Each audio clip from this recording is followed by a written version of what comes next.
सोलापूर अक्कलकोट महामार्गावरील विराट मॉलजवळ बल्कर ट्रकच्या धडकेत एका महिलेचा दुर्दैवी अंत.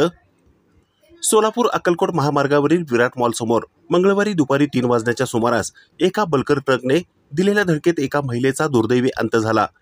घटनेची माहिती मिळताच पोलीस आणि सोलापूर सिव्हिल रुग्णालयातील रुग्णवाहिका अपघातग्रस्त ठिकाणी दाखल झाले. सदर महिलेचा मृतदेह शवविच्छेदनासाठी सोलापुरातील सिव्हिल रुग्णालय येथे पाठवण्यात आले. अपघातात मयत झालेल्या महिलेची ओळख अद्याप पटली नाही. रस्त्यावर बघ्याची मोठ्या प्रमाणात गर्दी झाली होती. सदर अपघातातील ट्रक महिलेच्या डोक्यावरून गेल्याने मयत महिलेच्या डोक्याचा चेंदामेंदा झाला होता.